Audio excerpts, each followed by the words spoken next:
The observation deck of the Stellar Harmony hummed with the usual symphony of alien languages.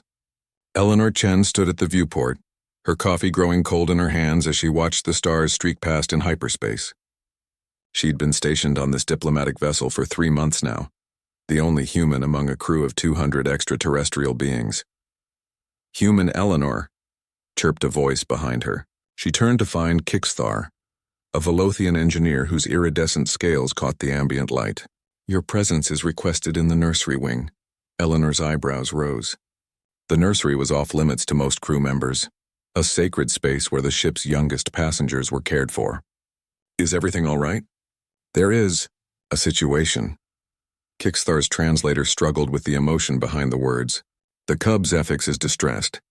The caretakers believe you might help." As they walked through the curved corridors, Eleanor wondered what use she could possibly be. Humans were still novelties in the Galactic Assembly, tolerated, studied, but rarely trusted with matters of importance. The nursery entrance dilated open, revealing a space designed for comfort rather than function. Soft bioluminescent panels cast a gentle glow over nesting areas, suited for a dozen different species. In the corner, a small crowd had gathered around a trembling bundle of silver fur. Zephix was a Korath cub, barely 6 standard years old by Eleanor's estimation. The Korath were apex predators on their homeworld, massive, powerful, and fiercely protective of their young. This particular cub was curled into a tight ball, whimpering in a way that made Eleanor's heart clench despite the language barrier. "What happened?" Eleanor asked, kneeling at a respectful distance. The head caretaker, a spindly Throsian named Vel, wrung her 4 hands together. "Zephix lost a tooth during feeding time. It is a natural occurrence, the first of the adult fangs emerging, but the cub is inconsolable. We have explained the biology, offered medical reassurance, even contacted the parents on the homeworld. Nothing helps." Eleanor looked at the small creature, watching its shoulders shake with each sob. Something clicked in her memory, a fragment of childhood, her own tears, and her mother's gentle voice. "May I approach?" she asked. The caretakers exchanged uncertain glances but stepped aside. Eleanor moved slowly, making herself as non-threatening as possible. She sat cross-legged on the soft floor, just within Zephix's line of sight. "Hey there, little one," she said softly. The universal translator would handle the words, but tone carried across species. "I heard you lost something important." The sobbing quieted slightly. A pair of large luminous eyes peeked out from between furry paws. "I know it's scary when something falls out of your body," Eleanor continued. "When I was young, about your age, the same thing happened to me." This got the cub's attention. Zephix uncurled slightly, revealing a small gap in an otherwise impressive set of fangs. "Humans lose teeth too?" The translator made the cub's voice high and uncertain.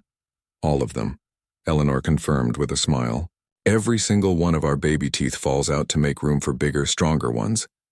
I cried too the first time. I thought I was broken." Zephix crept forward an inch. "What happened?" "My mother told me about the tooth fairy." Eleanor glanced up at the confused caretakers but pressed on. "In human culture, when a child loses a tooth, they place it under their pillow before sleep. During the night, a magical fairy comes, takes the tooth, and leaves a gift in its place." "A fairy?" Zephix's ears perked up. "What is a fairy?" "A tiny creature with wings that flies through the night," Eleanor explained, her hands sketching shapes in the air.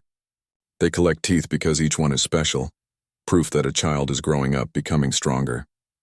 The cub's eyes widened. "But I don't have a pillow, and we're in space. Can fairies fly in space?" Eleanor felt the weight of several alien gazes upon her. She was making this up as she went, improvising wildly, but Zephix had stopped crying. "Tell you what," Eleanor said, reaching into her pocket. "On Earth, we adapted the tradition as we moved to the stars. Now we have the Tooth Fairy's cousin, the Credit Sprite. They work for all species anywhere in the galaxy." She pulled out a small credit chip, worth maybe enough for a decent meal at the station, and held it up. The holographic surface caught the light swirling with colors. "If you put your tooth under your paw tonight when you sleep, the Credit Sprite will come. They'll take your tooth to add to their collection of brave children's treasures, and they'll leave this behind." Zephix stared at the chip, then at Eleanor, then back at the chip. "For me?" "For you. Because losing a tooth means you're growing up, becoming the strong Korath you're meant to be."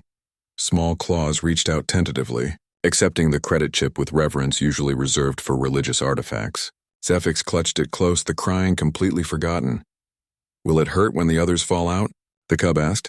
"A little," Eleanor admitted.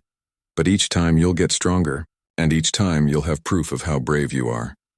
That night, Eleanor returned to her quarters to find a message waiting. It was from Jasper Rodriguez, her partner stationed on the human embassy 3 systems away. His face filled the screen, grinning with that lopsided smile she loved. "Elle, you're not going to believe what I just heard through the diplomatic channels," he said. "Apparently, a human on the Stellar Harmony has introduced an Earth custom to the Korath. The cub's parents were so moved by your kindness that they've requested formal cultural exchange protocols. They want to know everything about human childhood traditions." Eleanor laughed, shaking her head. "I just didn't want the little one to be scared." "That's exactly the point," Jasper continued. "The Korath respect strength, but they value compassion for the young above all else. What you did, seeing a frightened child and choosing to comfort rather than dismiss, that's not something they expected from a species they considered too soft for space." The next morning, Eleanor was summoned to the captain's ready room. She expected a reprimand for overstepping cultural boundaries. Instead, she found Zephix's parents on the view screen, their massive forms somehow conveying gratitude even across light years. "Human Eleanor," the mother rumbled, "you honored our cub with gentleness when others offered only facts. This is the mark of true strength. The Korath Collective wishes to extend an invitation for formal friendship with humanity." As Eleanor stood there, stunned, she caught sight of Zephix peeking around the corner, the credit chip hanging on a cord around the cub's neck like a medal. Sometimes, Eleanor thought, the greatest bridges between worlds are built not with grand gestures or political treaties, but with small acts of kindness to those who need them most. After all, humans understood something fundamental. Every child, regardless of species, deserves to feel that growing up is something magical.